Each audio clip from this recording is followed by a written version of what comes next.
नमस्कार।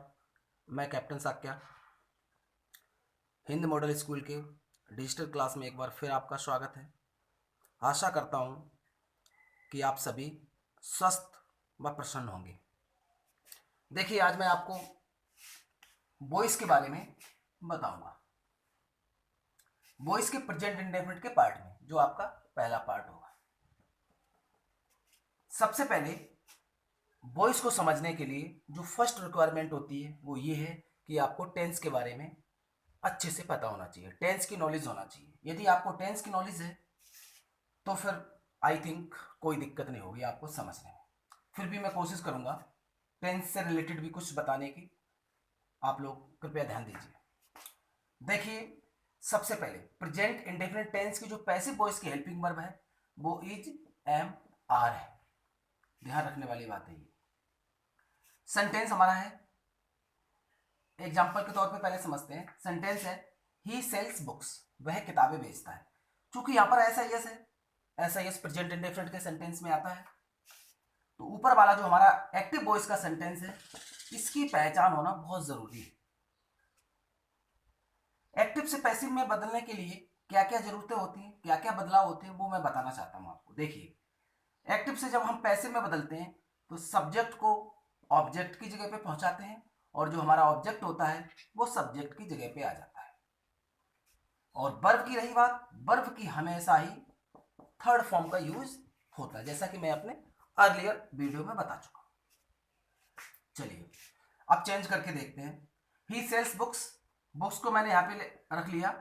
अब बुक्स ये पैसिव वॉइस का सब्जेक्ट हो गया, तो इसके अनुसार हमें इज, एम, आर में से एक हेल्पिंग वर्ब चूज करनी है। तो हमारी इसके अनुसार क्या आएगी, आर आएगी, क्योंकि ये प्लूरल सब्जेक्ट के रूप में है। तो books are sold by him. और जब हम सब्जेक्ट को ऑब्जेक्ट की जगह पहुंचाते हैं उससे पहले हमें बाय लगाना जरूरी होता है। ये हमारा इस तरह से पहला सेंटेंस कंप्लीट हुआ। दूसरा देखते हैं, he does not sell books.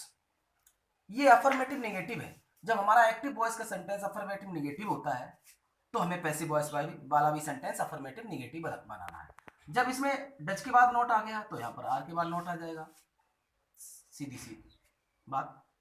अब इंटरोगेटिव में यदि हमारा इंटरोगेटिव सेंटेंस सहायक क्रिया से स्टार्ट करता है, हेल्पिंग वर्ब से स्टार्ट करता है, तो हमारा पैसिव वॉइस का जो सेंटेंस होगा वो भी हेल्पिंग वर्ब से ही स्टार्ट करेगा, वो पैसिव वॉइस के सब्जेक्ट के अनुसार। अब देखिए यहाँ पर जो यहाँ पे डज आया वो ही के अनुसार आया, क्योंकि ऊपर वाले सेंटेंस में ही सब्जेक्ट है, नीचे वाले में बुक्स सब्जेक्ट है। तो अपने अपने एक्टिव के हिसाब से डज आया है, पैसिव के हिसाब से आर आया है, अपने अपने सब्जेक्ट के अकॉर्डिंग।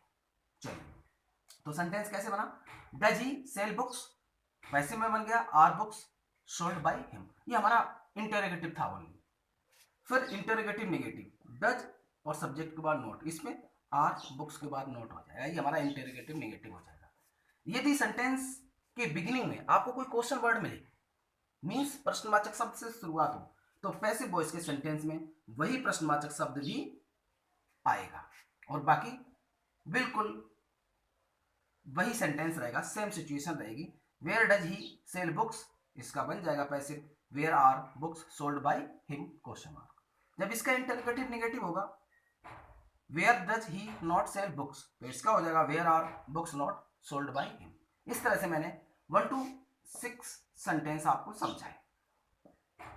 उम्मीद करता हूं कि आपके समझ में भी आए होंगे।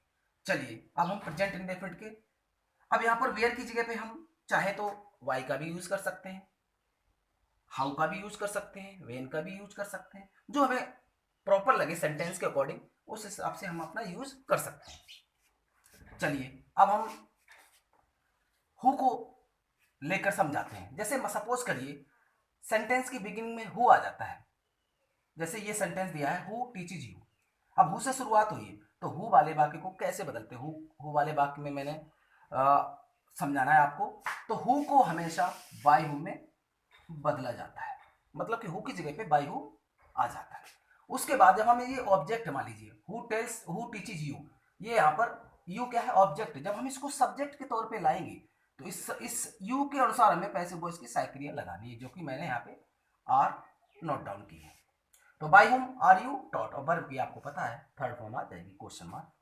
जब हमारा इंटरोगेटिव निगेटिव होता है तो हमारा पैसिव वॉइस भी इंटेरोगेटिव नेगेटिव हो जाएगा। जैसे who does not teach you, तो इसका बन जाएगा बाय हुम, वही आर और यू नॉट टॉट। अब आप एक चीज देख रहे होगे, यहाँ पे तो डज के बाद नॉट है, लेकिन यहाँ पर यू के बाद नॉट है। डिफरेंस ये है कि ऊपर वाले सेंटेंस में, हु वाले सेंटेंस में सब्जेक्ट नहीं होता। यदि हमारा सब्जेक्ट है तो सब्जेक्ट के बाद ही नॉट लगता है। क्योंकि पैसिव वॉइस वाले में ये यू को उठाकर के यहाँ सब्जेक्ट के रूप में लाए थे, इसलिए हमें यहाँ पर नॉट बाद में रखना पड़ा। इस तरह से बाद में मैन वर्ब की थर्ड फॉर्म आ क्वेश्चन मार्क। ये तो रही हु की बात। अब हम वर्ड से रिलेट पैसिव वॉइस के बारे में, एक्टिव से पैसिव वाले वाक्य के बारे में बताएंगे। देखिए व्हाट डू दे वांट, वो क्या चाहते हैं। देखिए थोड़ा सा डिफरेंस है यहाँ पर। हु वाले वाक्य में सब्जेक्ट नहीं होता है और व्हाट वाले वाक्य में ऑब्जेक्ट नहीं होता है, ये डिफरेंस है। तो देखिए व्हाट डू दे वांट, इसको कैसे चेंज करेंगे, व्हाट का व्हाट रहेगा, लेकिन व्हाट यदि शुरू में व्हाट आ जाता है तो व्हाट के साथ पैसिव वॉइस वाले सेंटेंस में हमेशा याद रखने वाली बात है, चाहे वो किसी टेंस का वाक्य हो, आपको सिंगुलर सब्जेक्ट की हेल्पिंग वर्ब ही यूज करनी है। Never forget this thing.